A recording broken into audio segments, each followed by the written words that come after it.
கொள்கைகளை மக்கள் மத்தியிலே கொண்டு போய் சேர்ப்பதற்கும் தொடர்ந்து பாடுபட்டுக் கொண்டிருக்கின்ற கழகத்தினுடைய அனைத்து நிலை நிர்வாகிகளே, அனைத்து இந்திய அண்ணா திராவிட முன்னேற்ற கழகம் பல பேரை கோபுரத்தின் உச்சியிலே கொண்டு போய் வைத்த இயக்கம். அப்படி கோபுரத்தின் உச்சிக்கு போன சில பேர் இந்த இயக்கத்திற்கு துரோகம் செய்திருக்கலாம்.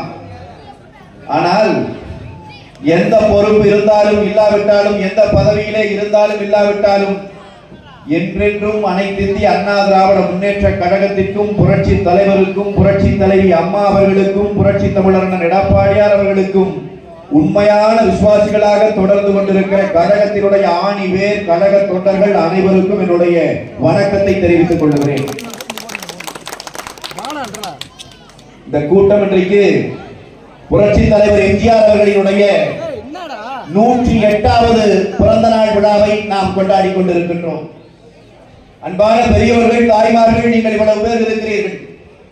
ஒரு மனிதர் பிறந்து 108 ஆண்டுகளுக்கு பின்னால் தமிழகம் மட்டுமல்ல, எனக்கு முன்னால் நம்முடைய அமைச்சரன் சொல்லி பேசியதை போல உலகத்தில் தமிழன் எங்கெல்லாம் வாழ்ந்து கொண்டிருக்கிறானோ அங்கெல்லாம் ஒரு தலைவன் நினைக்கப்படுகிறான் என்று சொன்னால் அந்த பெருமை புரட்சி தலைவர் எம்ஜிஆர் அவர்களுக்கு மட்டுமே உரியது.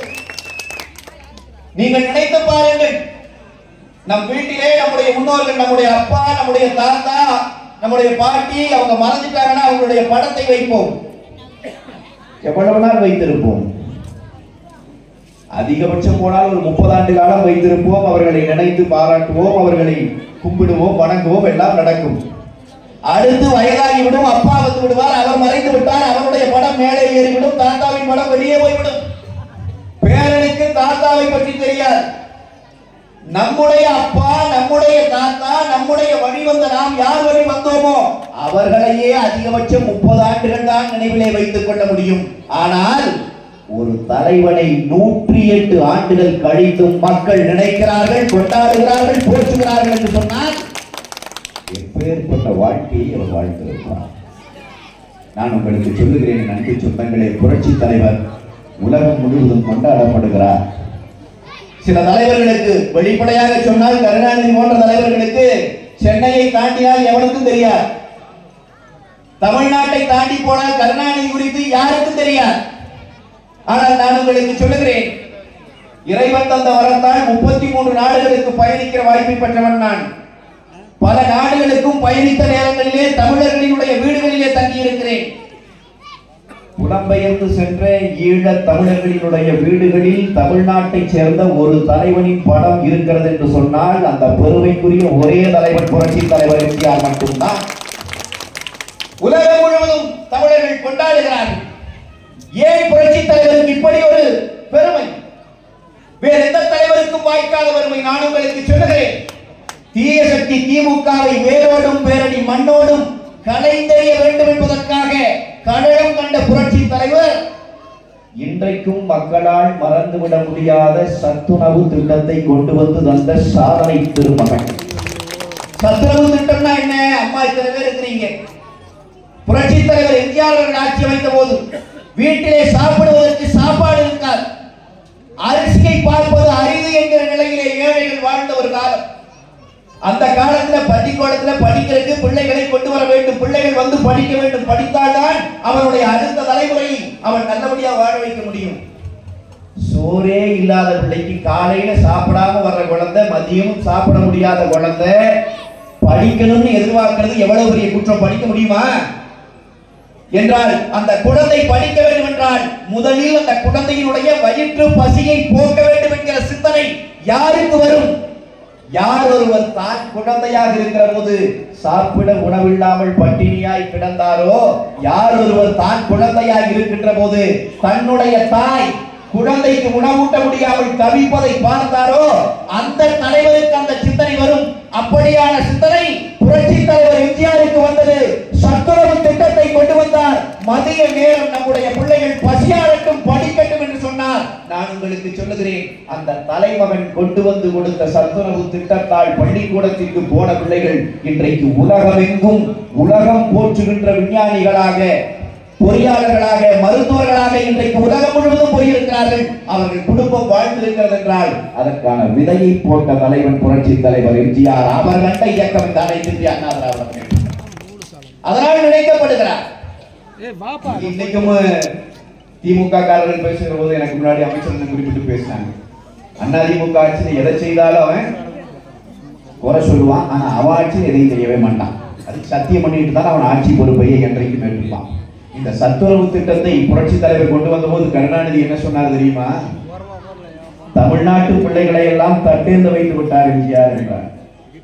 ஆனால் நான் உங்களுக்கு சொல்லுகிறேன் அன்பு பெரியோர்களை, இன்றைக்கு நாம் புரட்சி தலைவர் எம்ஜிஆர் அவர்களை நினைத்து நினைத்து கூட்டம் நடத்துகிறோம். நீங்கள் நெஞ்சில் எழுதி கொண்டு போக வேண்டும். இந்த கூட்டத்தில் இருந்து கலைகிற போது புரட்சி தலைவர் எம்ஜிஆர் சொன்னார், எங்களுடைய பிள்ளைகள் சாதாரண ஏழை குடும்பத்திலே இருந்து வருகிற பிள்ளைகள் பசியார வேண்டும் என்று சொன்னால் அந்த பிள்ளைகளுக்காக பணமில்லை என்று சொல்ல எனக்கு மனமில்லை. அதற்கு பணம் தேவைப்படும் என்றால் தெருவிலே இறங்கி பிச்சை எடுக்கவும் தயங்க மாட்டேன் என்று சொன்ன தலைவன் புரட்சி தலைவர் எம்ஜிஆர். தான் பிச்சை ஏற்றாவது அந்த பிள்ளைகளை படிக்க வைக்க வேண்டும், அந்த பிள்ளைகளுக்கு உணவளிக்க வேண்டும் என்கிற உன்னத இதயம் படைத்திருந்த தலைவன் என்பதால் தான் 108 ஆண்டுகள் கழித்த பிறகும் இத்தனை மக்கள் அந்த மாபெரும் தலைவனை கொண்டாடுகிறார்கள், அவன் பாதையில் பயணிக்கிறார்கள். ஆனால் அன்னைக்கு குழந்தையை தட்டேத வைத்து விட்டேன் என்று சொன்ன கருணாநிதியினுடைய பிள்ளை இன்றைக்கு அவருக்கு தெரிகிறது, ஸ்டாலினுக்கு தெரிகிறது. சென்னையை தாண்டினால் கருணாநிதி ஒரு வயதும் கூப்பிட மாட்டான். இங்க இருக்கிற திமுக காரனே கருணாநிதிக்கு வணக்கம் வைக்க காரணம், வைக்கவில்லை என்றால் பதவி கிடைக்காதுன்னு வச்சிருக்கிறான். அதனாலதான் ஸ்டாலின் நம்ம அப்பா வேறு அழிஞ்சு போயிருமோன்னு சொல்லிட்டு கவர்மெண்ட் காசு எடுத்து கழிவறை உட்பட அனைத்து இடத்திற்கும் கலைஞர் பெயரையே வைப்பேன் என்று சத்தியம் செய்து வைத்துக் கொண்டிருக்கிறான். எல்லாத்திற்கும் கருணாநிதி பெயரே. ஏன் என்றால் வேறவனும் கொண்டாட மாட்டான், நம்ம அப்பனை நாமளாவது கொண்டாடலாம் என்று சொல்லி செய்கிற வேலைதான் ஸ்டாலின் செய்து கொண்டிருக்கிற இந்த வேலை. திமுக காரன் சொல்லுகிற போது ஒவ்வொருவரையும் சொல்லுவான், தமிழுக்கு செய்திருக்கிறோம். கருணாநிதி போல் தமிழ் வளர்த்தவர் உண்டா? கேட்கிறார்களா இல்லையா?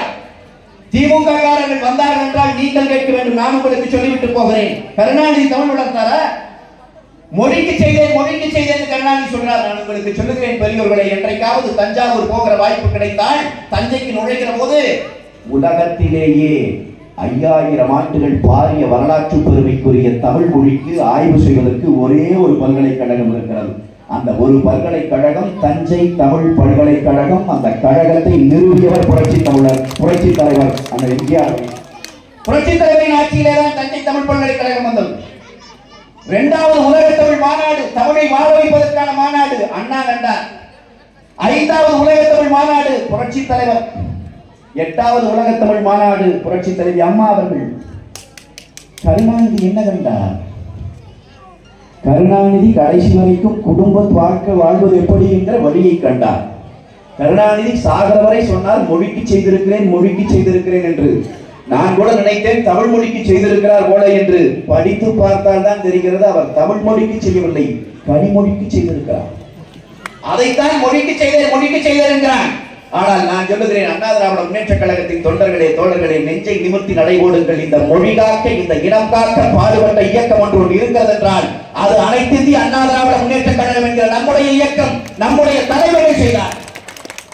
புரட்சி தலைவர் எம்ஜிஆர் கண்டதுதான் அண்ணா பல்கலைக்கழகம், அண்ணா யூனிவர்சிட்டி. அவர் ஆட்சி செய்த காலத்திலேயே யோசித்தார், இன்னும் 20 ஆண்டுகள் கழித்து இந்த உலகத்தை ஆளப்போவது தொழில்நுட்பம் தான். என்ஜினியர்களாக உருவாகிற பிள்ளைகளின் கரங்களிலே இந்த உலகம் கிடைக்கும். அந்த இடத்துக்கு நம் பிள்ளைகள் போக வேண்டும். என்ன செய்ய வேண்டும்? தமிழ்நாடு முழுவதும் பொறியியல் கல்லூரிகளை கொண்டு வந்த பெருமைக்குரிய தலைவன், அதற்கான விதை போட்ட தலைவன் புரட்சி தலைவர் எம்ஜிஆர் அவர்களிடத்திலே கொண்டு வரப்பட்டது. எனக்கு முன்னாடி அமைச்சர் என்ன சொல்லி பேசுறாங்க பாருங்க, இத்தனை கல்லூரிகளை நாங்கள் கொண்டு வந்திருக்கிறோம், எங்கள் ஆட்சி காலத்தில் வந்தது என்று சொல்லி. திமுக காரன் வாய் திறந்த அப்படி ஒரு கல்லூரியை சொல்ல முடியுமா? இதெல்லாம் செஞ்சுட்டு நாங்க பேசுறோம்டா. இத்தனையும் செய்தார்கள். புரட்சி தலைவர் செய்தார், புரட்சி தலைவி அம்மா அவர்கள் செய்தார். இன்றைக்கு திமுகவின் ஆட்சி காலம் எப்படி இருக்கிறது என்பதை அன்பான பெரியோர்கள் உங்கள் பார்வைக்கு நான் விட்டு விடுகிறேன். பொங்கலுக்கு பரிசு பொருள் கொடுத்தார் இல்லைங்களா? யாரு? நம்முடைய கருணாநிதியினுடைய மகன் ஸ்டாலினுடைய ஆட்சி. 1000 ரூபாய்க்கு போய்விட்டீர்கள், நான் 50 ரூபாய் கொடுத்திருக்கலாமே என்று கேட்டுக் கொண்டிருக்கிறேன். 50 ரூபாய் கைகளிலே கொடுத்திருக்கலாமே, ஒரு 100 ரூபாயை கொடுத்திருக்கலாமே. நேற்று இதனை சொல்லுகிறான், தமிழ்நாட்டில் 33 லட்சம் பேர், 33 குடும்பத்தை சார்ந்தவர்கள் பொங்கல் பரிசை புறக்கணித்து விட்டார்கள். பொங்கல் பரிசு வாங்கவில்லை.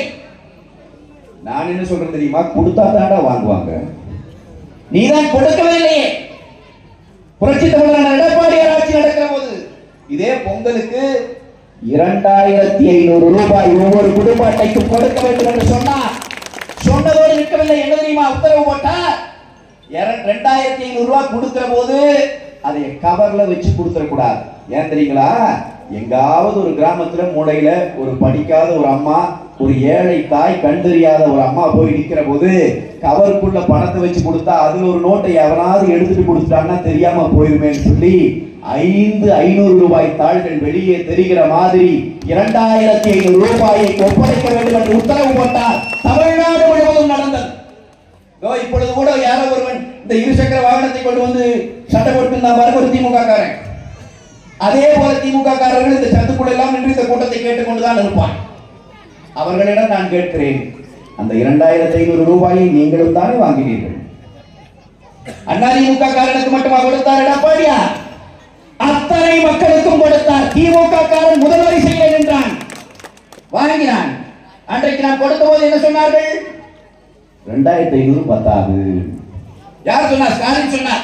2500 பத்தாது, 5000 கொடுக்கணும். சரி, 5000 கொடுக்கணும், 2500 தான் கொடுத்துருக்கீங்க, இன்னொரு 1500 கொடுத்துருங்க சொன்னாரா இல்லையா? விளையாண்டு இருக்கான் பாருங்க 3வது பையன். இந்த பையனை கூப்பிட்டு 5000 ரூபாய் கொடுக்கணும், 2500 கொடுத்தாச்சு, இன்னும் எத்தனை கொடுக்கணும்னு கேட்டா 2500 கொடுக்கணும். ஆனா அன்றைக்கு எதிர்கட்சி தலைவராக இருந்த ஸ்டாலின் சொன்னார் 5000 கொடுக்கணும், 2500 கொடுத்துட்டீங்க, இன்னொரு 1500 கொடுத்துருக்கேன். இந்த தற்குறிகள் எல்லாம் தமிழ்நாட்டின் தலைவனாகிவிட்ட காரணத்தால் நாம் தெரு தெருவாக மேடை போட்டு கத்த வேண்டி இருக்கிறது, மக்களுக்கு சொல்ல வேண்டி இருக்கிறது. ஆனால் ஸ்டாலின் சொன்னதே ஒரு உண்மையும் இருக்கிறது. ஸ்டாலின் தவறாக கணக்கு போட்டால் அவருக்கு கணக்கு போடுகிற அறிவில்லை என்று நாம் நினைக்கிறோம். அப்படி அல்ல, அவர் சொன்னது சரிதான், நாம் தான் கொஞ்சம் சரியாக புரிந்து கொள்ளவில்லை. திமுக காரன் 5000 கொடுப்பது என்று முடிவு செய்து விட்டால் 1000 எடுத்து வைத்துக் கொண்டு 4 தான் கொடுப்பான். அந்த கணக்கு தான் ஸ்டாலின் சொன்ன கணக்கு. இன்னொரு 1500 கொடுத்துருங்க, நான் அதிமுக காரன் அப்படின்னு நான் கேட்கிறேன். அன்றைக்கு நீ பேசினாய், கொரோனா காலம் இருந்த காலத்திலே, அவ்வளவு உயர்வு காலத்திலே 5000 ரூபாய் கொடுக்க வேண்டும் என்று பேசியவன் இன்றைக்கு பொங்கல் பரிசு ஒரு 50 ரூபாயை நீட்டி இந்த மக்கள் கரங்களிலே கொடுக்க முடியவில்லையே. ஏன்னு கேட்டா நிதி இல்லைங்க. ஏண்டா, இந்த மக்களுக்கு கையில் 100 ரூபாய் கொடுக்கறதுக்கு நிதி இல்ல. கார்வேஸ் சொல்ற சென்னையில யாரு கூட்ட கார்வேஸ்? அத்தனை கோடி ரூபாயை செலவு செய்து கார்வேஸ் நடத்துகிறாய், ஆனால் மக்களுக்கு கொடுப்பதற்கு காசு இல்லைங்கிறான். நீங்க நான் இன்னொரு விஷயமும் யோசிச்சு பாக்குறேன், நல்ல வேலையா இவன் பொங்கல் பரிசு கொடுக்கல. ஏன் தெரியுங்களா? ஒரு 2 ஆண்டுக்கு முன்னாடி பொங்கல் பரிசு கொடுத்தான். அம்மா எல்லாம் யாரும் மறந்துருக்க மாட்டீங்கன்னு நினைக்கிறேன். செத்து சுண்ணாம்பாயி கடைசியா மண்ணுக்குள்ள போற நாள் வரைக்கும் நமக்கு அது மறக்காது. அப்படி ஒரு பொங்கல் பரிசு கொடுத்தான். ஞாபகம் இருக்குங்களா உங்களுக்கு? 21 பரிசு கொடுக்கறோம்னு சொல்லி கொடுத்தான். வெள்ளம்னு ஒண்ணு கொடுத்தான். நாம எல்லாரும் வெள்ளம் பார்த்துருக்கிறோம். காலகால வெள்ளம் பார்க்காத ஆளுங்க நம்ம எத்தனை வெள்ளம் பார்த்துருக்கிறோம். வெள்ளம் கொடுக்கிறான். சொன்னது கொடுப்பதாக சொன்னது வெள்ளம், கொடுத்தது வெள்ளம். அதை வாங்கினால் ஒழுகி ஓடுகிறது. மக்கள் கேட்கிறார்கள், இது வெள்ளமா? நாங்கள் தொலைக்காட்சியில் உட்கார்ந்து அண்ணா திராவிட முன்னேற்ற கழகத்தை சேர்ந்தவர்கள் விவாதத்திலே கேட்கிறோம், இது வெள்ளமா? திமுக காரன் சொல்லுகிறான், அவன் ஒரு படித்த வக்கீல் வேற, அவர் சொல்லுகிறார் வெள்ளம்னா ஒழுகுதான் செய்யும். வெள்ளத்துக்கு மெல்டிங் பாயிண்ட் தெரியுமான்னு கேட்கிறான் நம்மள. அப்பொழுதுதான் நாங்கள் நினைத்துக் கொண்டோம், நம்முடைய அமைச்சர்கள் எல்லாம் சட்டமன்றத்தில் எப்படித்தான் சமாளிக்கிறார்களோ, மக்கள் மன்றத்திலேயே இந்த உணர்வு உணர்கிறானே, சட்டமன்றத்தில் அவர்கள் உணர்வதையெல்லாம் பார்த்துவிட்டு இவர்கள் எப்படி சமாளிக்கிறார்களோ. எவ்வளவு கேட்கலாம், வெக்கமே இல்லை. அவர் கேட்டான் 21 பரிசு கொடுக்கிறோம் சொல்லி கொடுத்தான். ஞாபகம் இருக்குங்களா உங்களுக்கு? உள்ள எண்ணி பார்த்தா, வீட்டுக்கு வந்து எண்ணி பார்த்தா 17 தான் இருந்துச்சு. அது எங்கடா 17 தான் இருக்குது, 21 கொடுக்குறேன்னு சொன்னேன். பைய ஒரு பரிசா? சரிடா, பையை சேர்த்துட்டாலும் 18 தான் ஆச்சு. பையுக்கு 2 கை சொன்னா அப்படியே 21 வந்து ஏமாற்றுவது, மக்களை ஏமாற்றுவது. மக்களுக்கு அனைத்து இந்திய அண்ணா திராவிட முன்னேற்ற கழகம் என்னென்ன நலத்திட்டங்களை கொடுத்ததோ அத்தனையும் நிறுத்திய அயோக்கிய தளத்தினுடைய சொந்தக்காரர்கள் திமுக ஆட்சியாளர்கள். இதை நீங்கள் நாம் எடுத்து போய் சொல்லுங்க மக்களுக்கு. அன்பான பெரியவங்க யோசிச்சு பாருங்க, இந்தியாவில் காஷ்மீர் தொடங்கி கன்னியாகுமரி வரைக்கும் எத்தனையோ மாநிலங்கள் இருக்கிறது. எல்லா மாநிலங்களிலும் முதலமைச்சர்கள் இருக்கிறார்கள். ஒரு முதலமைச்சருக்கு கூட தோன்றவில்லை. ஒரு முதலமைச்சரின் நெஞ்சில் கூட அந்த சிந்தனை விதிக்கவில்லை. நம்ம ஊர்ல ஏழை குடும்பங்கள் இருக்கிறது, ஏழை குடும்பங்களில் இருக்கிற பிள்ளைகள் படிக்க போகிறார்கள். அப்படி படிக்க போற குழந்தை ஏழையா இருந்தாலும் அந்த குழந்தைக்கு அறிவு இருக்கும். அறிவிருந்தாலும் அந்த குழந்தை போட்டி போட வேண்டும் என்று சொன்னால், இன்றைக்கு இருக்கிற போட்டி யுகத்தில் இந்த உலகத்தில் போட்டி போட வேண்டும் என்று சொன்னால் தேவையான உபகரணம் இல்லாமல் அந்த குழந்தை எப்படி போட்டி போடும் என்றால், ஏழை குழந்தைகள் இந்த போட்டி களத்தில் நிற்பதற்கு தேவையான உபகரணத்தை அரசே வழங்க வேண்டும். இந்த பிள்ளைகளுக்கு லேப்டாப் வழங்க வேண்டும் என்கிற சிந்தனை இந்தியாவில் எந்த முதலமைச்சரின் மூளையில் உதித்ததா? ஒரே ஒரு முதலமைச்சரின் மூளையிலே உதித்தது. அவர் புரட்சி தலைவி அம்மா, புரட்சி தலைவி அம்மா, புரட்சி தலைவி அம்மா அவர்கள் மட்டும்தான். அண்ணா திராவிட முன்னேற்ற கழகத்தினுடைய தொண்டர்களே, தோழர்களே, கழகத்தினுடைய கரைவேட்டியை கட்டி நடக்கிற போது, கழகத்தினுடைய துண்டை தோளிலே ஓட்டு நடக்கிற போது, கழகத்தினுடைய கரைவிட்டு இருக்கிற அந்த சீலையை கட்டிக்கொண்டு நம்முடைய பெண்கள் நடக்கிற போது இருமாப்போடு நீங்கள் தெருவிலே நடங்கள். ஏன் தெரியுமா நான் அப்படி சொல்லுகிறேன்? அண்ணா திராவிட முன்னேற்ற கழகத்தின் ஆட்சி காலத்திலே 45 லட்சம் குழந்தைகளுக்கு லேப்டாப் கொடுக்கப்பட்டிருக்கிறது. 45 லட்சம். ஒரு லேப்டாப்பின் விலை 14,000 ரூபாய் ஒவ்வொரு பிள்ளையின் கையில் கொடுத்தோம். இன்றைக்கு நான் கேட்கிறேன், திமுகவினுடைய ஆட்சி அமைந்து 4 ஆண்டுகள் முடிந்துவிட்டது. பள்ளி கல்வித்துறையினுடைய அமைச்சராக இருக்கிற உதயநிதி ரசிகர் மன்றத்தினுடைய தலைவன் அன்பில் மகேஷ் ஆட்சிக்கு வந்து 4 ஆண்டு காலத்தில் ஒரே ஒரு மாணவரின் கையில் ஒரு லேப்டாப் கொடுத்ததுண்டா? வெட்கம் மாணவர் இருந்தால் எங்கள் பொதுச் செயலாளர் புரட்சி தமிழரின் ஆட்சி குறித்து நீங்கள் வாய் திறந்து பேசலாமா? மானங்கெட்ட ஆட்சி இல்லையா திமுகவினுடைய ஆட்சி? இந்த கேள்வியை அன்பு மக்கள் நீங்கள் தான் முன்னாடி வைக்கணும். எங்க போச்சு மக்களுக்கு கொடுத்திருந்த இந்த திட்டங்கள் எல்லாம்? எனக்கு முன்னாடி அண்ணன் சொன்னதை போல சகல வரியும் ஏற்றி இருக்கிறேன். வீட்டு வரி ஏறிடுச்சு, தண்ணிக்கு வரி போட்டிருக்கிற, கழிவு நீரை அகற்றுவதற்கு வரி போடுகிறான், சொத்து வரி ஏறுகிறது, மின்சார கட்டணம் 3 மடங்கு ஏறி இருக்கிறது. இத்தனை பணத்தையும் எடுத்து எல்லா நலத்திட்டங்களையும் நிறுத்திய பிறகு என்னதான்டா செய்கிறீங்க? வேற ஒன்றுமே செய்யல. திமுக காரன் கொள்ளை அடிக்கிறான், கொளுத்து திரிகிறான். இதுதான் நடந்து கொண்டிருக்கிறார். புரட்சி தலைவரினுடைய பிறந்த நாள் விழாவை கொண்டாடுகிறோம். பெரியோர்களை நான் உங்களுக்கு சொல்லுகிறேன், மூத்தவர்களுக்கு தெரியும், இளைஞர்களுக்கு தெரியாமல் இருக்கலாம். நான் சொல்லுகிறேன், தமிழ்நாட்டிலே பிறந்த மாபெரும் கவிஞர்களில் ஒருவர் கவியரசர் கண்ணதாசன். கவியரசர் கண்ணதாசன் புரட்சி தலைவர் எம்ஜிஆர் அவர்களோடு கருத்து மாறுபாடு கொண்டிருந்த காலம் இருந்தது. 2 பேருக்கும் அவர் புரட்சி தலைவரை பத்தி விமர்சிச்சு கண்ணதாசன் எழுதி கொண்டிருப்பார். கருணாநிதி பேச்சை கேட்டு ஒரு காலம் அப்படி இருந்தது.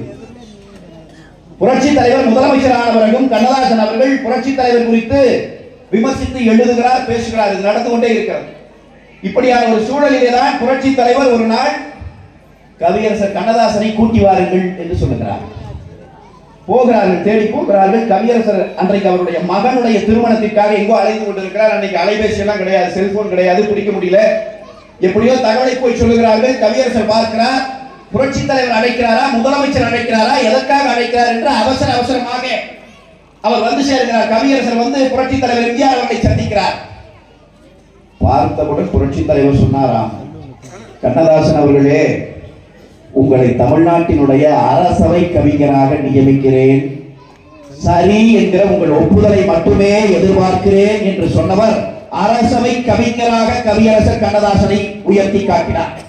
அன்றைக்கே கவியரசர் கண்ணதாசன் அழுது இருக்கிறார்.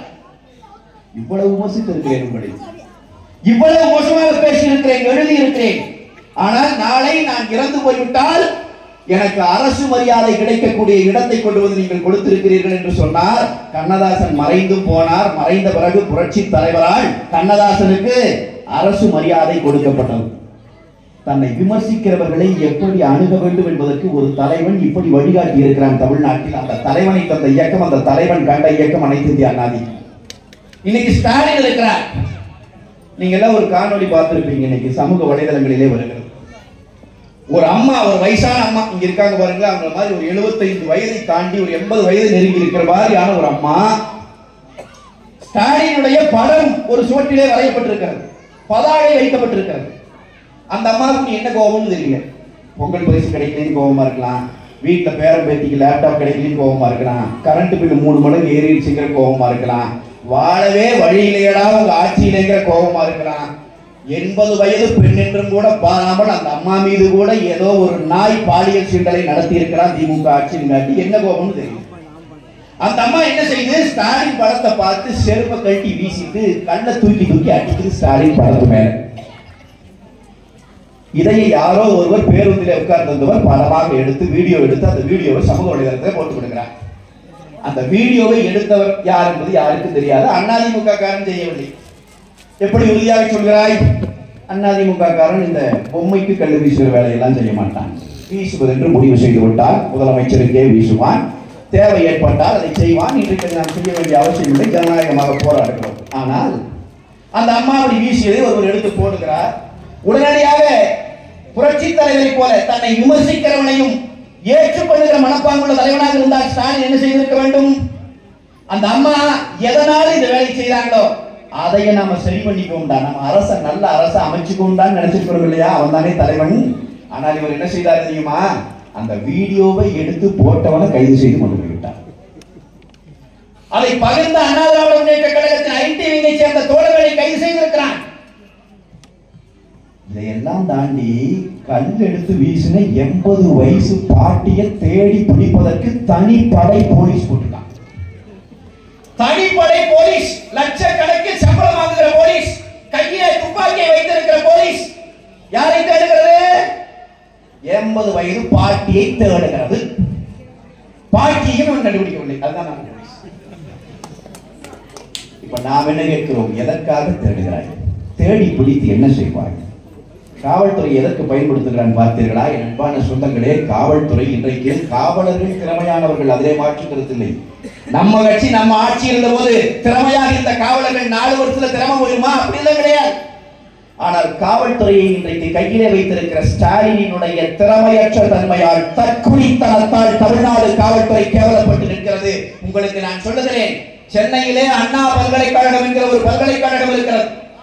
இந்த பல்கலைக்கழகத்திலே படிக்கணும்னா சாதாரண ஆட்கள் படிக்க முடியாது. நல்ல மதிப்பெண் எடுக்கிற பிள்ளைகள், தரமான தேர்ச்சி அடைந்து வருகிற பிள்ளைகள் படிக்கிற இடம் இந்த அண்ணா பல்கலைக்கழகம். தமிழ்நாட்டின் எல்லா மாவட்டங்களிலும் இருந்து சாதாரண ஏழை குடும்பத்தை சேர்ந்த பெற்றவங்க கூட தங்களுடைய பசங்க பிள்ளைகளை அனுப்பி விட்டு போட்டு கவர்மெண்ட் அங்க பாதுகாப்பா நடக்கும், அந்த குழந்தைங்க பாதுகாப்பா படிச்சுட்டு வருவோம், நாளைக்கு படிச்சுட்டு வந்து நம்ம குடும்பத்தின் வாழ்க்கை தரத்தை உயர்த்திடுவான்னு நம்பிக்கையா உட்காந்துக்கிறான். இந்த அரசாங்கத்தை நம்பி தான் அவன் தூங்க போறான். அந்த அண்ணா பல்கலைக்கழக வளாகத்திற்குள்ளே அந்த பல்கலைக்கழகத்தில் படிக்கிற ஒரு மாணவிக்கு பாலியல் கொடுமையை ஒரு நாசக்காரன் அரங்கேற்றி இருக்கிறான். அந்த பிள்ளையை சித்திரவதை பண்ணியிருக்கிறான். இரவு நேரத்திலே உள்ளே புகுந்திருக்கிறான். சிசிடிவி கேமரா இல்ல, வேலை செய்யல. சுற்றி இருக்கிற காவல்துறை என்ன செய்தது என்று எனக்கு தெரியவில்லை. இந்த கொடூரம் உள்ளே நுழைந்ததும் வளாகத்திலேயே அந்த பெண் பிள்ளையை சித்திரவதை செய்திருக்கிறான், கொடுமைப்படுத்தி இருக்கிறான். எப்படா தைரியம் வந்துச்சு? எப்படா தைரியம் வந்துச்சு? கல்லூரிக்குள்ளே பல்கலைக்கழகத்திற்குள்ளே நுழைஞ்சு செய்கிற தைரியம் வருதுன்னா நாக்க புரிவி கொண்ட ஆட்சி நடத்தி கொண்டிருக்கிறவர்கள் வெட்கப்பட்டு தலைவலிக்கிறன.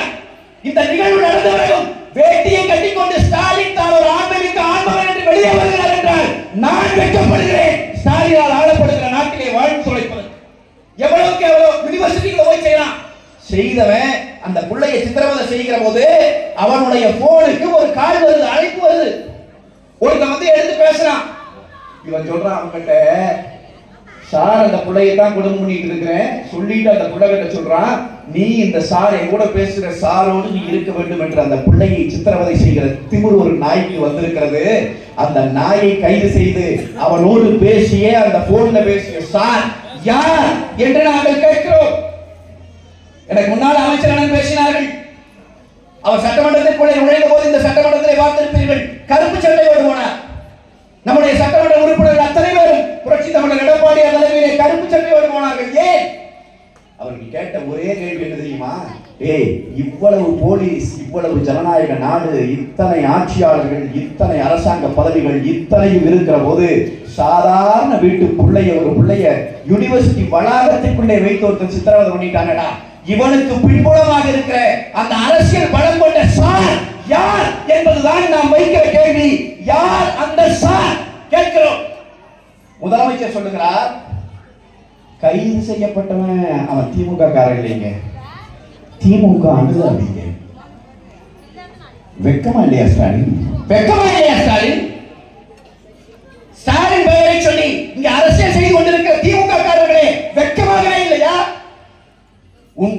சேர்ந்தவன், உன்னுடைய படத்தை தூக்கிக் கொண்டு திரிகிறவன், உனக்கு ஓட்டு கேட்டவன், உன்னுடைய அமைச்சரோடு ஒன்றாக உட்கார்ந்து உணவருந்திக் கொண்டிருக்கிறவன், உன்னுடைய துணை முதலமைச்சரை கட்டி தாவிக் கொண்டிருக்கிற ஈழப்பயல், அவன் இவ்வளவு ஒரு கேவலமான செயலை செய்திருக்கிறான். அவனை பாதுகாக்கிற வேலையை செய்கிறது ஸ்டாலின் அரசாங்கம் என்று சொன்னால், அன்பான பெரியவங்க யோசிச்சு பார்க்கணும் எவ்வளவு கேடுகட்ட அரசாங்கம் நடந்து கொண்டிருக்கிறது என்பதை. இப்ப நாம் என்ன கேட்கிறோம்? யார் அந்த சார்? யார் அந்த சார் என்பது ஸ்டாலினுக்கு தெரியும். யார் அந்த சார் என்பது எங்களுக்கும் தெரியும். யார் அந்த சார் என்பது 2026 ஜூன் மாதம் தமிழக மக்கள் அனைவருக்கும் தெரியும். இவன் நினைத்துக் கொண்டிருக்கிறான் அதிமுககாரன் பேசுவான், போராடுவான், வெளியேற்றினான், வெளியேறி வந்து விடுவான், அத்தோடு முடித்துக் கொள்வான் என்று எழுதி வைத்துக் கொள்ள வேண்டும். எங்கள் வீட்டு பிள்ளையை, எங்கள் வீட்டு பெண் பிள்ளையை தொட்டு பார்க்கிற திவர் எந்த கொம்பாடி கொம்பனுக்கு வந்திருந்தாலும் அவனை சட்டையை பிடித்து உள்ளே கொண்டு போய் போடுவோம். காலம் இருக்கிற நாள் வரையில், அவன் உயிரோடு இருக்கிற வரையில் கழிங்க வைக்கிற வேலையை அனைத்து இந்திய அண்ணா திராவிட முன்னேற்ற கழகம் செய்து காட்டும். புரட்சி தமிழர் எடப்பாடி அவர்கள் செய்து காட்டுவார். விளையாட்டடா, யாருக்கும் பாதுகாப்பு இல்லைங்க. பொம்பளை பிள்ளைகளுக்கு பாதுகாப்பு இல்லை. பொம்பளைகளை பாதுகாக்கணும்னு சொல்லி பெண் போலீஸ் அதிகாரிகளை போட்டா அவங்களுக்கு பாதுகாப்பு இல்லை. முந்தா நாள் பாருங்க, ஒரு பெண் போலீஸ் அதிகாரியே அவங்களோட செயினை பிடிச்சிட்டு போயிட்டாங்க. இந்த செயின் போட்டிருக்கிற அம்மாக்கெல்லாம் நான் சொல்லிக்கிறேன், இவன் ஆட்சி முடிகிற வரைக்கும் கொஞ்சம் கவனமா இருக்கம்மா. நம்ம கூட்டத்துல பிரச்சனை இல்லை, இதே திமுக கூட்டமா இருந்தா பொம்பளைங்க வரும்போதே பூரா கட்டி வச்சுட்டு வராங்க. ஏன் உள்ள வந்தா என்ன போகும் தெரியாது. நான் விளையாட்டு சொல்லல, நீங்க சிரிக்கிறீங்க, ஆனாலும் நான் விளையாட்டுக்கு சொல்லல. இவன் ஆட்சி முடிகிற வரை சட்டம் ஒழுங்கினுடைய லட்சணம் கழுத்து அறுத்து போடுறான். இவன் நீங்க கோயம்புத்தூர்ல ஒரு அம்மாவை சைனை பிடிச்சு இழுக்கிறான், கீழே விழுந்துருச்சு. அந்த அம்மா கீழே விழுந்த அம்மாவை தர தர தரன்னு இழுத்துட்டே போறான், சைனை பிடிச்சிட்டு போயிட்டான். யாரெல்லாம் செஞ்சவன் தெரியாது, காவல்துறைக்கு தெரியாது, உளவுத்துறைக்கு தெரியாது, முதலமைச்சருக்கு தெரியாது. உனக்கு என்னதான் தெரியும்? ஒரு இடம் தெரியும். அப்ப பெண்கள் தயவு கூர்ந்து கவனமா இருக்கணும். போலீஸ்காரிக அந்த அம்மா, போலீஸ்கார அம்மாவோட கழுத்துல இருந்தே செயினை பிடிச்சிட்டு போறான்னா நாம் எந்த மாத்திரம் இந்த ஆட்சியை நீங்க யோசிச்சு பாருங்க. ஒரு பெண் டிஎஸ்பி புதுக்கோட்டையில யூனிஃபார்ம்ல இருக்கிற பெண் டிஎஸ்பி, அம்மா நான் சொல்றது கான்ஸ்டபிள் இல்ல, சப் இன்ஸ்பெக்டர் இல்ல, இன்ஸ்பெக்டர் இல்ல, டிஎஸ்பி, பெண் டிஎஸ்பி. அந்த அம்மா பாதுகாப்பு பணியில நிக்கிறாங்க. ஒரு ரவுடி கும்பல் நடந்து வருகிறான், அவரை தடுக்கிறார்கள். தடுக்கிற போது அந்த அம்மாவின் மேல கை வச்சு தள்ளுறான். காக்கி சட்டை போட்ட பெண்மணியை கை வைத்து தள்ளுகிறான். அவன் முடியை பிடித்து இழுத்து கீழே இறங்கி அடிக்கிறான். புரட்சி தலைவி அம்மா ஆட்சி இதை நினைச்சு பார்க்க முடியுமா? ஆட்சி இப்படி ஒரு நிகழ்வை ஒருவன் செய்திருந்தான் என்று சொன்னால், புரட்சி தமிழர் எடப்பாடியார் ஆட்சி காலத்தில் இப்படி ஒரு நிகழ்வை ஒருவன் செய்திருந்தான் என்று சொன்னால் என்ன நடந்திருக்கும்? அவனுடைய வம்சமே அறுக்கப்பட்டிருக்கும். அதுதான் நடந்திருக்கும். உள்ளே கொண்டு வச்சு தொலைச்செடுத்திருப்பாங்க. ஆனா என்ன செஞ்சா தெரியுங்களா? பெண் டிஎஸ்பியை பிடித்து தள்ளி முடியை பிடித்து அடித்து அவனை அன்றைக்கு மாலை வரை கைது செய்யவில்லை தமிழ்நாடு காவல்துறை. புரட்சி தமிழர் எடப்பாடியார் அவர்கள் ஒரு அறிக்கை விட்டார். பெண் அதிகாரிக்கு இந்த நாட்டில் பாதுகாப்பு இல்லை என்றால் சாதாரண மக்களுக்கு எப்படி பாதுகாப்பு இருக்கும்? மரியாதையை கைது பண்ணு, இல்லைன்னா அனைத்து இந்திய அண்ணா திராவிட முன்னேற்ற கழகம் தெருவிலே இறங்கும் போராடும் என்றார். அடுத்த நாள் 6 பேரை கைது பண்ணிட்டு வரான். அம்மா எல்லாம் யோசிச்சு பாருங்க, பெண் டிஎஸ்பிக்கு இந்த நிலைமை. ஒரு பெண் சப் இன்ஸ்பெக்டர் போலீஸ், பெண் போலீஸ் சப் இன்ஸ்பெக்டர் திமுக கூட்டத்தில் கலந்துட்டவங்களுக்கு திமுகவை சேர்ந்த ஈனப்பறவைகள் 2 பேர் அவங்களுக்கு பாலியல் தொல்லை கொடுக்கிறான், பாலியல் சீண்டல் கொடுக்கிறான். அவனை கைது செய்ய முடியல. அண்ணன் எடப்பாடியார் அறிக்கை விட்டு சத்தம் போட்ட பிறகு பண்ணு சொன்ன பிறகு பண்றான். அப்படின்னா இன்னைக்கு நாட்டினுடைய நிலைமை இந்த லட்சணத்திலே தான் இருக்கிறது. இது மாற்றப்பட வேண்டும். இதற்காகத்தான் அனைத்து இந்திய அண்ணா திராவிட முன்னேற்ற கழகம் உழைக்கிறது, போராடுகிறது. நான் உங்களுக்கு ஒரு சில செய்திகளை மட்டும் சொல்லிட்டு போறேன். ஆனால் எடப்பாடியார் அவர்களினுடைய ஆட்சி காலம் தமிழ்நாட்டினுடைய பொற்கால ஆட்சி நடந்துச்சு. எனக்கு முன்னாடி அமைச்சர் என்ன சொல்லி பேசினாங்க, ஒரே ஒரு ஆட்சி காலத்துல 11 மருத்துவக் கல்லூரிகளை கொண்டு வந்தார் புரட்சி தமிழர் எடப்பாடியார். படித்த இளைஞர்கள் இருக்கிறீர்கள், நான் உங்களுக்கு சொல்லுகிறேன், நீங்கள் போய் தேடி பாருங்கள். இந்தியா விடுதலை அடைந்ததிலிருந்து இன்றைக்கு வரை இந்தியாவில் நடந்த எந்த மாநில அரசிலும் யார் முதலமைச்சராக இருந்த போதும் ஒரு ஆட்சி காலத்தில் 11 மருத்துவமனைகள் கொண்டு வரப்பட்டதாக சரித்திரமில்லை. முதலாக செய்து காட்டியவர் புரட்சி தமிழர் எடப்பாடியார். நாம் கொண்டு வந்தோம், நம்முடைய ஆட்சி கொண்டு வந்தது. 11 மருத்துவக் கல்லூரியா? வெறும் மருத்துவக் கல்லூரியா? உடன் மருத்துவமனைகள், சாதாரண ஏழை மக்கள் மருத்துவம் பார்ப்பதற்கு 2000 மினி கிளினிக் கொண்டு வந்தார். சாதாரண தலைவலி காய்ச்சல் வந்துச்சுன்னா இன்னைக்கு ஒரு டாக்டர் கிட்ட போனோம்னா குறைஞ்சது 200 ரூபாய் வேணுங்களா? அந்த 200 ரூபாய் இல்லாதவன் தலைவலியோடய தான் தூங்கணும். இதை மாத்தணும்னு நினைச்ச அரசு அதிமுக அரசு, அம்மா அரசு, புரட்சி தமிழர் எடப்பாடியார் அரசு. அதனாலதான் 2000 மினி கிளினிக்களை கொண்டு வந்தார். ஒவ்வொரு ஊரக பகுதியிலும் மினி கிளினிக் கட்டப்பட்டது, மருத்துவர்கள் இருந்தார்கள், செவிலியர்கள் போடப்பட்டது, மருந்துகளை வைத்தார்கள், இலவச வைத்தியம் பார்க்கலாம் என்று சொல்லி கொண்டு வந்தார் எடப்பாடியார். இங்க இருக்கிற சட்டமன்ற உறுப்பினர் 20 ஆண்டு காலமாக கலசப்பாக்கம் தொகுதியிலே அதிமுக காரர்கள் வீணடித்து விட்டார்கள் என்று பேசியதாக நம்முடைய அமைச்சர்கள் குறிப்பிட்டு சொன்னாங்க. பாருங்க, அந்த சட்டமன்ற உறுப்பினர் உண்மையிலேயே நெஞ்சில் கொஞ்சமாவது கருணை கொண்டவராக இருந்தால் அவரை நான் பார்த்து கேட்கிறேன். நாங்கள் கொண்டு வந்த 2000 மினி கிளினிக்குகள், ஏழைகளுக்கான மினி கிளினிக்குகளை ஆட்சிக்கு வந்து ஒரே வாரத்தில் மூடினாரே ஸ்டாலின். ஏழை மக்களின் வயிற்றிலே அடித்த அந்த ஈனத்தனத்தை செய்தவருக்கு எதிராக ஒரு நாள் இந்த சட்டமன்ற உறுப்பினர் வாய் திறந்து பேசியிருந்தா பேசுவாரா? பேச முடியுமா? சாதனையை செய்தது அதிமுக. அம்மா, நான் இன்னைக்கு உங்களுக்கு சொல்றேன், பேசிட்டு போகணும்னு சொல்லல. அடுத்த தடவை நம்ம பிள்ளைகள் நல்லா இருக்கணும்னா மீண்டும் அதிமுக வரணும். இன்னைக்கு தமிழ்நாட்டில் கஞ்சா இல்லாத தெரு இருக்காங்கம்மா? ஏதாவது ஒரு தெரு கஞ்சா இல்லாத தெரு இருக்கா? எல்லா இடங்களிலும் கஞ்சா விற்பனை, எங்கு பார்த்தாலும் கள்ளச்சாராய சாவு. அதை விட ஒரு செய்தியை நான் பதிவு செய்கிறேன். திருவண்ணாமலை மாவட்டத்திற்குட்பட்ட இடத்தில் என்று பேசுகிற போது பதிவு செய்கிறேன். திருவண்ணாமலை மாவட்டத்திலே அந்த மழை, பெருமழை ஒன்று வந்து ஒரு பெரிய நிலச்சரிவு நடந்துச்சு. யாரும் மறந்துக்க முடியாது இல்லைங்களா? ஒரு செய்தியை சொல்றேங்கம்மா, அதிமுக ஆட்சி நடக்குது, எடப்பாடி அண்ணன் முதலமைச்சரா இருக்கிறாரு. ஒரு ஊர்ல ஒரு வீட்டுல ஒரு தகப்பன் அவன் தோணுன ஒரு போர்வெல், வீட்டுக்கு ஒரு போர்வெல் போட்டிருக்கா. அந்த போர்வெல்ல மூடாம விட்டுட்டா. அந்த போர்வெல்குள்ள ஒரு குழந்தை தவறி விழுந்துருச்சு. அவரோட குழந்தை. அந்த குழந்தையை காப்பாற்றணும். அண்ணன் எடப்பாடியார் அவர்களின் அரசில் இருந்த அமைச்சர்கள் அத்தனை பேரும் அங்கே போனாங்க, அங்கேயே நின்னாங்க. உடனடியாக உபகரணங்கள் கொண்டு வரப்பட்டது. படாத பாடுபட்டு முயற்சி பண்ணாங்க. 10 நாளைக்கு மேல டிவி அதைவே காமிச்சிட்டு இருந்துச்சு. ஞாபகம் இருக்கா உங்களுக்கு? குடியில பையன் விழுந்துட்டான், ஐயோ எடுக்க முடியல. அந்த குடி அரசாங்கம் தோண்டிய குடி இல்ல, அந்த குழந்தையினுடைய தகப்பன் தோண்டிய குடி.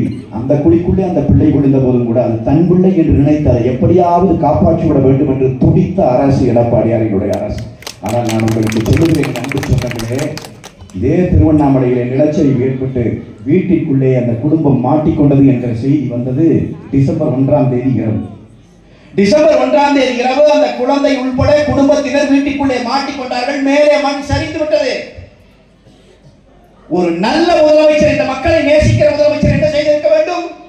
1ஆம் தேதி இரவே சென்னையிலே இருந்து கிளம்பி இங்கே வந்து திருவண்ணாமலையில் அமர்ந்திருக்க வேண்டுமா இல்லையா? அவர் முதலமைச்சரே வந்துட்டாருன்னா அதிகாரி எப்படி ஓடி வருவான்? மீட்பு பணி எவ்வளவு வேகமா நடக்கும்? சகலம் நடந்திருக்குமா இல்லையா? படித்த இளைஞர்கள் இருக்கிறீர்கள், உங்களுக்கு நான் சொல்லுகிறேன், நீங்கள் தான் அம்பலப்படுத்த வேண்டும். டிசம்பர் 2ஆம் தேதி காலையிலே முதலமைச்சரினுடைய எக்ஸ் தள பக்கத்தை எடுத்து பாருங்கள், ஸ்டாலினுடைய ட்வீட் தளத்தை எடுத்து பாருங்கள். 2ஆம் தேதி காலையில் இந்த நாட்டினுடைய பள்ளிக்கல்வித்துறையாக அமைச்சராக இருக்கிற அன்பில் மகேஷுக்கு பிறந்த நாள் கொண்டாடி சிரித்துக் கொண்டே பொன்னாலை போட்டுக் கொண்டிருக்கிறார் இந்த நாட்டினுடைய கேடுகட்ட முதலமைச்சர் என்று சொன்னால் இவனுடைய ஆட்சி எப்படி இருக்கிறது என்கிற லட்சணத்தை நான் உங்கள் பார்வைக்கு விட்டு விடுகிறேன். சிரிக்க முடியுமான ஒரு முதலமைச்சர்? நான் கேட்கிறேன். மக்கள் மண்ணுக்குள்ளே மாட்டிக்கொண்டார். அந்த மண்ணுக்குள் மாட்டி அந்த குழந்தையும் அந்த பெரியவர்களும் என்ன நினைச்சிருப்பாங்க? ஐயோ, நம்ம கவர்மெண்ட் எப்படியாவது நம்ம வந்து காப்பாத்திடும், இறுதி சுவாசம் நிற்பதற்குள்ளாக எப்படியும் இந்த மண்ணை தூக்கிடுவாங்க, நம்ம படைச்சிருவோம்னு நினைச்சிருப்பாங்களா? நினைச்சிருக்க மாட்டாங்க. ஆனா நீ 2ஆம் தேதி காலையில ஸ்டாலின் பிறந்த நாள் கொண்டாடிட்டு இருக்கிற உதயநிதி ஸ்டாலின், இந்த நாட்டினுடைய துணை முதலமைச்சர் ஐயா வீரமணி, ஆசிரியர் வீரமணி அவர்களுடைய பிறந்த நாளுக்கு பொன்னாடை போர்த்தின்னு அங்க நின்று பல்ல காட்டிட்டு இருக்கிறையே, இந்த நாடு உருப்படுமா? எவ்வளவு தப்பான முடிவை இந்த நாட்டு மக்கள் எடுத்தாங்கன்னு பாத்தீங்களா? எங்களுக்கு ஓட்டு போட்டு அந்த குடும்பம் அப்படியே அழிஞ்சு போச்சு. அவர்கள் மட்டுமல்ல, இந்த மழை வெள்ளத்திலே பாதிக்கப்பட்டு செத்து போனவர்களின் எண்ணிக்கையை கூட வெளியே விடாத ஒரு கேடுகட்ட அரசாங்கம் இந்த அரசு. இதுதான் நடந்துட்டு இருக்குது. இவங்களுக்கு மறுபடியும் ஓட்டு போடுமா? நீங்க யோசிக்கணும், மக்கள் தான் யோசிக்கணும், நாம தான் எடுத்து சொல்லணும். அதிமுகவினுடைய தொண்டர்களையும் தோழர்களையும் பார்த்து நான் சொல்லுகிறேன், இது காலம் நமக்கு கொடுத்திருக்கிற சவால். இன்னும் ஓராண்டு காலம் தான் இருக்கிறது. மீண்டும் ஒரு முறை இவர்கள் ஆட்சி வருகிற நிலை தமிழ்நாட்டில் வந்தால், இன்றைக்கு அண்ணா பல்கலைக்கழக மாணவிக்கு ஏற்பட்ட நிலை நாளைக்கு உங்கள் மகளுக்கும் என் மகளுக்கும் ஏற்படும் என்பதை நீங்கள் மறக்கக்கூடாது.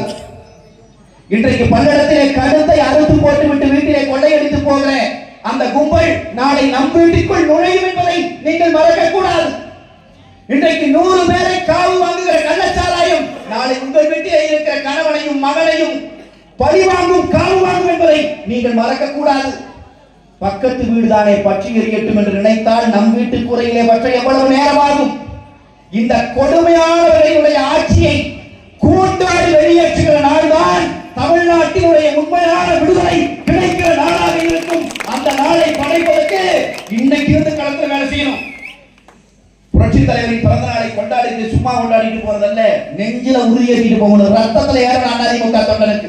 புரட்சி தலைவர் என்ன கனவிற்காக இந்த இயக்கத்தை கண்டாரோ அந்த லட்சியத்தை நாம் வென்றே ஆக வேண்டும். அதற்கு நீங்கள் பணியாற்ற வேண்டும். நாம் தான் களத்தில் இறங்கணும். நம்மளை விட்டு ஆள் இல்லை. வேற யார் போராடுவா? அதிமுக விட்டா போராடுறதுக்கு யார் இருக்கிறா? போராடுவதற்கு வழிகாட்டி இருக்கிறார்கள் நம்முடைய தோழர்கள். அவர்களின் நினைவையும் நான் உங்களோடு பகிர்ந்து நிறைவு செய்கிறேன். இந்த திமுக ஆட்சியில கஞ்சா விற்பனை இவ்வளவு நடக்குதுன்னு சொல்லி சேலத்துல திமுக கவுன்சிலரினுடைய கணவன் கஞ்சா விற்கிறான் என்று சொல்லி அண்ணா திராவிட முன்னேற்ற கழகத்தினுடைய கழக பகுதி செயலாளர் சண்முகம் அவர்கள் காவல் நிலையத்திலே போய் புகார் கொடுக்கிறார். கஞ்சா விற்கிறான், இளைஞர்களை கெடுக்கிறான், பள்ளிக்கூட கல்லூரி மாணவர்களுக்கு கஞ்சா கொடுக்கிறான், கொடுப்பவன் திமுக கவுன்சிலரினுடைய கணவன் என்று சொல்லி புகார் கொடுக்கிறார். 60 வயதான பெரியவர் அவர். அதிமுகவினுடைய பகுதி கழக செயலாளர். உங்களை போல என்னை போல அண்ணா திராவிட முன்னேற்ற கழகத்தின் கரைவேட்டி கட்டியவன், உங்களை போல என்னை போல இந்த கழகத்தின் கொடியை உயர்த்தி பிடித்தவன், உங்களை போல என்னை போல புரட்சி தலைவரையும் புரட்சி தலைவி அம்மா அவர்களையும் புகழ்வாடி வளர்ந்த ஒரு தொண்டன். அந்த தொண்டன் புகார் கொடுக்கிறான். என் அன்பு சொந்தங்களே, இளைஞர்களே, இந்த செய்தியை நீங்கள் தெரிந்து கொள்ள வேண்டும். அவரை கஞ்சா விற்கிறான் என்று புகார் கொடுத்தவரை நடு ரோட்டிலே வைத்து வெட்டி படுகொலை செய்கிறது ஒரு கூலிப்படை. செத்து விழுந்தவன் அண்ணா திராவிட முன்னேற்ற கழகத்தினுடைய தொண்டன் பகுதி கழக செயலாளர்.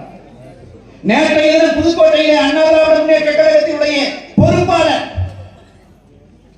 ஜவஹர் அலி என்று சொல்லப்படுகிற நம்முடைய தோழன், உங்களை போல என்னை போல இந்த மக்களுக்கு பாடுபட்டவன், அவன் கொலை செய்யப்பட்டிருக்கிறான். எதற்காக தெரியுமா என் அன்பு சொந்தங்களே? இயற்கை வளங்களை திமுக காரன் கொள்ளையடிக்கிறான். இந்த இயற்கை வளங்களை பாதுகாக்காவிட்டால் எதிர்கால தலைமுறை வாழ வழியற்று செத்து போகுமே என்று சொல்லி காவல் நிலையத்திலே புகார் கொடுத்த காரணத்திற்காய் வாகனத்தை விட்டு அடித்து கொலை செய்திருக்கிறார்கள். 3 நாளுக்கு முன்னால் அண்ணா திராவிட முன்னேற்ற கழகத்தின் கொடி பிடித்து வந்த நம்முடைய தோழன் இன்றைக்கு நம்மோடு இல்லை. கஞ்சா விற்கிறான் திமுக காரன், போதை பொருள் விற்கிறான் திமுக காரன், பாலியல் வன்கொடுமையில் ஈடுபடுகிறான் திமுக காரன். இதையெல்லாம் தடுப்பதற்காக ரத்தம் சிந்துகிறான் அண்ணா திராவிட முன்னேற்ற கழகத்திற்காரன், உயிர் கொடுக்கிறான் அண்ணா திராவிட முன்னேற்ற கழகத்திற்காரன். அவன் உயிர் கொடுத்த தியாகத்திற்கு நாம் மரியாதை செலுத்த வேண்டும் என்றால் நீங்கள் தயாராக வேண்டும். கழக தொண்டன் தயாராக வேண்டும். நம்முடைய தலைவர்களின் கரங்களிலே ஆட்சி அதிகாரம் வருகிற நாளை நாம் உருவாக்க வேண்டும். அப்பதான் தமிழ்நாடு காப்பாற்றப்படும். ஒரே ஒரு செய்தியை சொல்லிக்கிறோம். எங்களுடைய தோழன் சண்முகத்தை, எங்களுடைய சொந்தக்காரனாக நின்ற எங்களுடைய ஜவஹர் அலியை கொன்றொழித்தவனுக்கு சொல்லுகிறோம், மீண்டும் இரட்டை இலைகள் துளிர்க்கும், மீண்டும் எப்படி பறக்கும், மீண்டும் கோட்டையில் அனைத்து இந்திய அண்ணா திராவிட முன்னேற்ற கழகத்தினுடைய ஆட்சி வரும். தமிழ்நாடு பாதுகாக்கப்படும். அந்த நாளில் எங்கள் தொண்டனை தொட்டவனினுடைய கரங்கள் அந்த தொட்டவனுக்கு நாங்கள் இன்றைக்கு சொல்கிறோம். தேர்தல் முடிவு வர்ற போது 234 அதிமுக லீடிங் அண்ணன் எடப்பாடியார் ஆட்சி அமைக்கிறார்கள் செய்தி வர்ற போது கடைசியா பொண்டாட்டி கூட ஒரு தடவை பார்த்துக்கணும். ஏன்னா அன்னையிலிருந்து உன் வாழ்நாள் முடிகிற வரை மீண்டும் ஒரு முறை நீ அவர்களை பார்க்க முடியாது. கழிக்க வைப்பான் அதிமுக காரன். நீ தெரிஞ்சுக்க, அண்ணா திராவிட முன்னேற்ற கழகத்துக்காரனை தொட்டவனை கொலை செய்தவனை விட்டு விட்டு போவான்னு நினைக்கிறான். எச்சரிக்கை எடுக்கிறோம். ஸ்டாலின் அரசு நீங்க நடந்துட்டு இருக்கலாம். உன்னுடைய கைத்தடி காவல்துறையை வச்சு நீ எங்க மேல வழக்கு போட்டு இருக்கலாம். எங்களுடைய சகோதரர்களை சகோதரிகளை பேச முடியாதபடிக்கு நீ தடுத்து கொண்டு இருக்கலாம். ஒண்ணும் பண்ண முடியாதுடா, ஒண்ணுமே பண்ண முடியாது. இதை விட பெரிய அடக்குமுறைகளை எல்லாம் கருணாநிதி காலத்திலேயே பார்த்து விட்டு வந்தவர்கள் தான் இங்கே நிற்கிறார்கள். தொடர்ந்து களம் அமைப்போம். நம்பிக்கையோடு இருக்க, நாம வெற்றி பெறுவோம். கடைசியா ஒரு செய்தி நான் உங்களுக்கு சொல்லி முடிக்கிறேன். நமக்கு கிடைச்சிருக்கிற தலைவரை போல ஒரு தலைவர் வேற எந்த கட்சிக்கும் கிடைக்கல. அந்த எடப்பாடியார் அவர்களுக்கு நிகரான ஒரு தலைவர் எங்கும் இல்லை. சட்டமன்றத்தை ஒடுக்குகிறார்கள். இன்றைக்கு எதிர்கட்சி யார் பேசுறான்? ஆளுங்கட்சி கூட்டணி கட்சியை சேர்ந்தவர்கள் பேசுகிறார்கள். ஐயோ, இது மாதிரி எதிர்கட்சியை பார்த்ததே இல்லை. அவ்வளவு போர்ஸ் அடிக்கிறாங்க இன்னைக்கு. அண்ணா அடியார் அவர்களுடைய பேச்செல்லாம் நேரடியாக ஒளிபரப்பானால் ஆனால் தெரிகிறது சட்டமன்றத்துக்கு. நாங்கள் அங்கே இருப்பதால் பார்க்கிற வாய்ப்பை பெற்றிருக்கிறோம். ஆனால் இவர்களை அவன் லைவ்ல காட்டவே மாட்டான். காட்டவும் வேண்டாம். லைவா போடுற இடத்துக்கு நாங்க வந்துருவோம், அவ்வளவுதான். இன்னும் ஒரு வருஷம் தானே நீ ஆடு, எவ்வளவு நேரம் ஆடு. கருப்பு சட்டை போட்டு கொண்டு போகிறார்கள். தமிழ்நாடு சட்டமன்றத்துக்குள்ளே இருக்கிற கேமரா கருப்பு சட்டை மட்டும் எடுக்க மாட்டேங்கிறதே, அந்த பக்கம் மட்டும் டெக்னிக்கல் ஃபால்ட் வருகிறதே. நீ விஞ்ஞான ரீதியாக புழுகுவாய் என்பது எல்லாருக்கும் தெரியுமடா. எனவே எங்களுக்கு இதில் எந்த வியப்பும் இல்லை. ஆனால் நான் சொல்லுகிறேன், சட்டமன்றத்திற்குள்ளே அவர்கள் ஏற்படுத்துகிற அதிர்வை இந்த சின்ன பிள்ளைகள் நாங்கள் தமிழக மக்களினுடைய நெஞ்சங்களில் நாடி நரம்புகளை ஏற்றுவோம். களத்திலே இந்த வேலையை நாங்கள் செய்வோம். அதை எதை வைத்து தடுப்பாய்? வழக்கு போடுவாக்க அமுதா அவர்களுக்கு வழக்கு போட்டிருக்காங்க. அவங்க பேச்ச தமிழ்நாடு முழுவதும் அவங்க இங்க வந்து பேசினாலும் அந்த பேச்சை விரும்பி கேட்பதற்கு தமிழ்நாட்டினுடைய அண்ணா திராவிட முன்னேற்ற கழகத்தின் தொண்டர்கள் அணியணியாக வரக்கூடிய ஒரு பேச்சாளர் அவர். வழக்கு சரி போடு, என்ன பண்ணிடுவேன்? ஒரு கூட்டம் 2 கூட்டம் அவங்க சொல்லி அடுத்தவன் பேசி போயிடுவானே. இன்னொருத்தர் கூப்பிட்டு இளைஞர் ஒருவரை பேசுனா பேசுறேன், அவர் மேலே வழக்கு போடுறா. எத்தனை வழக்கு வேணா போடு. ஸ்டாலின் கையில் இருக்கிற இந்த கையாளாகாத காவல்துறை எங்கள் மீது வழக்கு போட்டுத்தான் தன்னுடைய பசியை தீர்த்து கொள்ள வேண்டும் என்றால் நாங்கள் அதற்கும் தயார். நீ வழக்க போடு, எங்களை கொண்டு போய் கைது செய்து வை. எங்கள் தோழர்களை வெட்டி கொலை செய்தது போல நீ கொலை செய்து வெட்டி தெருவில் வீசு. ஆனாலும் சொல்லுகிறோம், அதற்கு பிறகும் இரட்டை இலைகள் துணிக்கும் அந்த எடப்பாடியார் முதலமைச்சர் ஆவா. அன்றைக்கு இதற்கான பதிலுரையை நாங்கள் திருப்பிக் கொடுப்போம். அதற்கு தயாராக வேண்டும். ஒரே ஒரு கதையை சொல்லி நிறைவு செய்கிறேன்.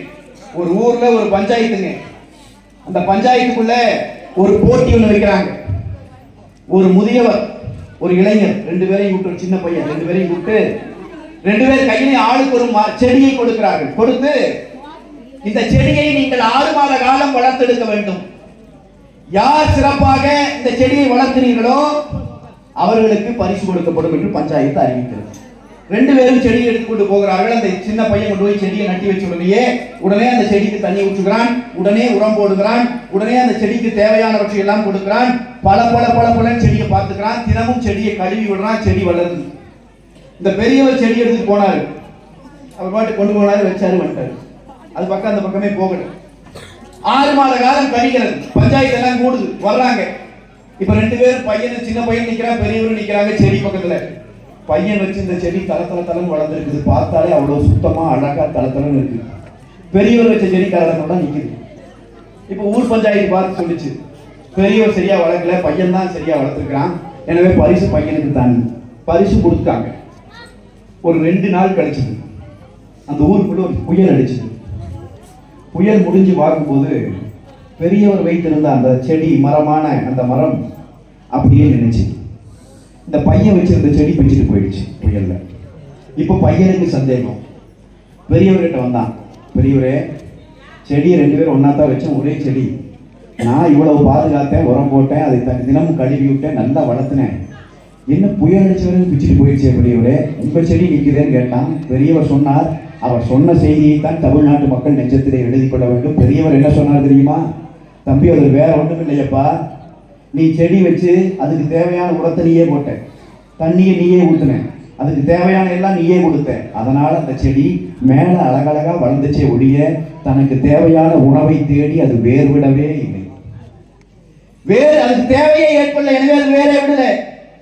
ஆனா நான் வச்ச செடி தனக்கான உணவை, தனக்கான நீரை, தனக்கான சத்தை தேடி தேடி தேடி தேடி வேர் வரப்பி மண்ணில் இருக்க பற்றி கொண்டு நின்று விட்டது. ஆணி வேர் வலுவாக இருந்து விட்டது.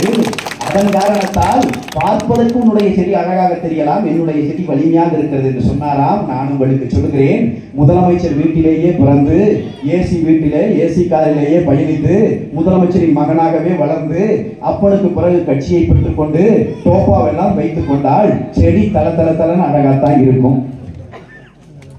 ஏன்? அதுக்கு தேவையான எதுவும் அது தேடி போகல. ஆனால் ஒரு கிளை செயலாளராக தொடங்கி இந்த கழகத்தினுடைய ஒவ்வொரு போராட்டத்திலும் பங்கெடுத்து கொஞ்சம் கொஞ்சமாக தன்னை தானே தகவமைத்து வளர்ந்து வந்திருக்கிற தலைவர்கள் இருந்தால் அந்த தலைவன் பார்ப்பதற்கு நம்மை போல கருதுகளாக இருப்பார்.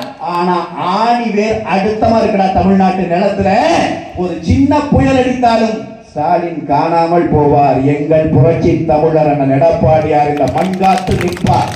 வலுவான வேர் நம்ம வேறு. புரியுதுங்களா? அதனால சின்ன சின்ன தோல்விகள், சின்ன சின்ன பின்னடைவுகள் எல்லாம் அண்ணா திராவிட முன்னேற்ற கழகத்தை அசைத்து பார்த்து விட முடியாது.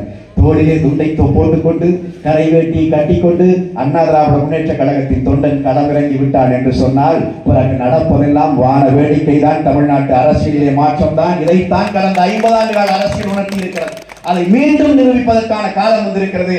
எனவே அன்பு சொந்தங்களே, என்னுடைய சகோதரர்களே, சகோதரிகளை நான் உங்களை பார்த்து வேண்டி கேட்டுக்கொள்வதெல்லாம் 108வது பிறந்த நாள் இது. 109வது பிறந்த நாளை வேண்டுமானால் நாம் ஸ்டாலின் ஆட்சி நடக்கிற நாட்டில் கொண்டாடலாம்.